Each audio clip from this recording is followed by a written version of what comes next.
السلام علیکم ورحمۃ اللہ وبرکاتہ۔ میرے پیارے بچوں، خدا کا لاکھ لاکھ شکر و احسان ہے کہ جو کچھ بھی ہم آپ تک پہنچانے کی کوشش کرتے ہیں، ہمیں امید ہے کہ انشاءاللہ آپ اس سے فیضیاب ہوتے ہوں گے، چاہے یوٹیوب کے ذریعے، چاہے وائس کال کے ذریعے۔ جو بھی ہم انفارمیشن آپ تک پہنچانے چاہتے ہیں یا پہنچا رہے ہیں، انشاءاللہ آپ اس سے فیضیاب ہوتے ہوں گے۔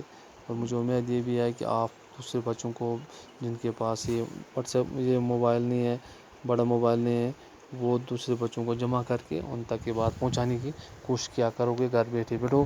یہ آج ہمارا فرض بنتا ہے کہ ایک دوسرے کو سکھانا۔ تو انگریزی میں بھی ایک کہاوت ہے، گیو اینڈ ٹیک پروسیس ہے۔ کچھ سیکھو اور دوسروں کو سکھاؤ۔ جو کچھ سیکھا وہ دوسروں تک سکھانا ہے۔ تو پیارے نبی صلی اللہ علیہ وسلم نے بھی فرمایا ہے کہ علم سیکھو اور دوسروں تک پہنچاؤ۔ کہ اگر آپ کو ایک ہی حروف کیوں نہ یاد ہو، دین کا ایک لفظ کیوں نہ یاد ہو، وہ دوسرے تک ہمیں پہنچانا ہمارا فرض بنتا ہے۔ بیٹو، میں امید رکھتا ہوں کہ جو کچھ ہم آپ تک پہنچانا چاہتے ہیں، چاہے دین کی بات، چاہے اسکول کی کلاس ورک کی بات، چاہے ٹاپک پہنچاتے، یہ بھی ایک سے دوسری جگہ پہنچانا، یہ بھی ہمارا فرض ہے۔ کیوں؟ یہ بھی علم ہے۔ جب تک اگر انسان نے ایک حروف سیکھا، چاہے اس کے لیے اچھائی ہے، تو وہ دوسرے کے لیے بھی اچھائی بنے گا۔ ہاں، برائی سے ہمیں دور رہنا چاہیے، ہر جگہ، گھر میں بھی، اسکول میں بھی، سوسائٹی میں بھی، تو گاؤں میں بھی، ہر جگہ ہمیں برائی سے دور رہنا چاہیے۔ لہٰذا برائی والا کام ہمیں نہیں سیکھنا چاہیے بیٹو، ہمیں وہ سیکھنا چاہیے جس سے ہمیں فائدہ ہو۔ ڈیئر، کل میں نے آپ کو سکھایا تھا بیٹو، جنک سیلر میں آپ کو میں نے سکھایا تھا کہ ایک لڑکی ہوتی ہے جس کو ہندی اور سائنس میں زبردست مہارت ہوتی ہے، تو لیکن بچپن میں اس کا باپ فوت ہو چکا ہوتا ہے ایکسیڈنٹ کے ذریعے۔ پھر اس کی ماں اس کو وہ کام کرتی ہے، دوسرے گھروں میں جاتی ہے، اور مشکلیں اس کو 8ویں تک پڑھا سکتی ہے۔ تو یہ لڑکی بولتی ہے مجھے 8ویں تک پڑھانے کے بعد مجھے گھر میں بٹھا کے، تو بعد میں ماں نے یہ بہتر سمجھا، میری شادی کر دی۔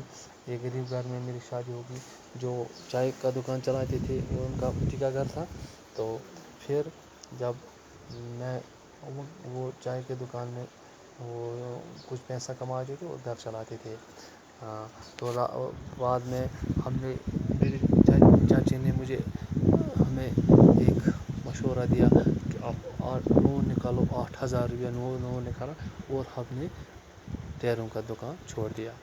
ٹائروں کا دکان ہوتا ہے جس میں ٹائر پنچر نکالتے ہیں، ٹائر ٹھیک کرتے ہیں، تو یہ دکان کھولا، جنک سیلر اس کا بولتے ہیں، جنک سیلر۔ تو پھر میں کیا ہوا، ہم آگے انشاءاللہ آہستہ آہستہ محنت کرنے لگے، ترقی کرنے لگے۔ تو مجھے میتھ سے نفرت تھی، لیکن اب مجھے میتھ کی زبردست ضرورت پڑتی ہے۔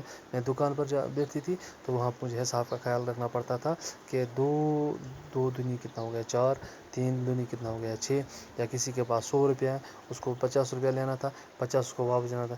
مجھے پہلے حساب نہیں آتا تھا، اب مجھے حساب سیکھنے کی زبردست ضرورت پڑی، اور مجھے بعد میں مشکلات کا سامنا کرنا پڑا کہ مجھے شرم آتی تھی جب مجھے حساب کرنا نہیں آیا، لیکن آج الحمدللہ میں نے سیکھ لیا ہے۔ آج میں دوسروں کو بھی سکھا رہی ہوں۔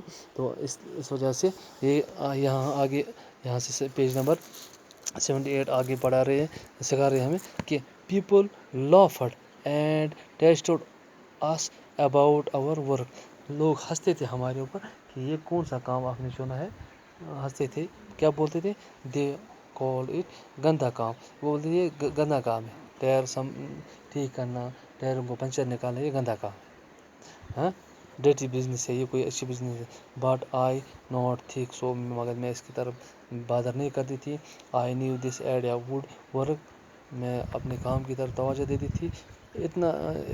پھر ہمیں محنت سے ہمیں اتنا فائدہ ہوا۔ ناؤ وی ہیو اے پکا ہاؤس، پہلے ہمارے پاس کچا ہاؤس ہوا کرتا تھا، اب ہمارے پاس پکا ہاؤس ہے، وتھ الیکٹریسٹی، جس میں بجلی بھی ہے۔ دیکھو یہ آپ اندر دیکھ رہے ہیں، پکا ہاؤس ہے، اس میں بجلی بھی ہے، اس میں باقی سامان بھی ہے۔ پہلے ہمارے گھر میں ہمارے کچھ ہوا ہی نہیں تھا، ہم پرانے گھر میں تھے، ہمارے گھر میں فریج بھی ہے، ٹی وی بھی ہے، گیس اسٹوو بھی ہے. ہمارے گھر میں اب سب کچھ آنے لگا آج تک. My husband, brother, sister and also my daughter go to school. اب میں نے اپنے بچوں کو بھی اور اپنے ہسبینڈ کے جو بہن ہے وغیرہ ان کو بھی ہم نے اب اسکول پر بھیج دیا پڑھنے کے لیے. میں بہت خوش ہوں کہ میں نے یہ دکان اسٹارٹ کیا اور اب میں حساب بھی کر رہی ہوں. میں آہستہ آہستہ آگے حساب کرنے لگی ہوں اور مجھے اب یہ پتہ چلا کہ کس میں کتنا پیسے کتنا کما سکتا ہوں اور کتنے میں آگے. I have 9 rickshaw of my own. اب میں نے 9 رکشا خرید لیے. اسی میں نے 9 رکشا خریدے.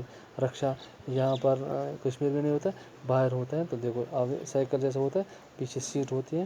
تو اس رکشے میں سواری بھی ایک جگہ سے دوسری جگہ لیتے ہیں اور اس میں سامان بھی ادھر ادھر انسان لے سکتا ہے. تو یہ بولتے اب میں نے آہستہ آہستہ ترقی کر لی. I give the rickshaw on rent each of ours 20 days. میں 20 دن کے لیے رکشا دیتی ہوں، رینٹ پر دیتی ہوں. آن Sunday I do not take my money for them.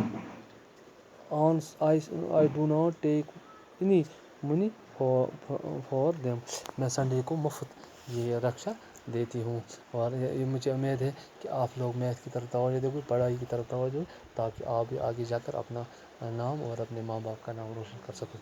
باقی مسئلہ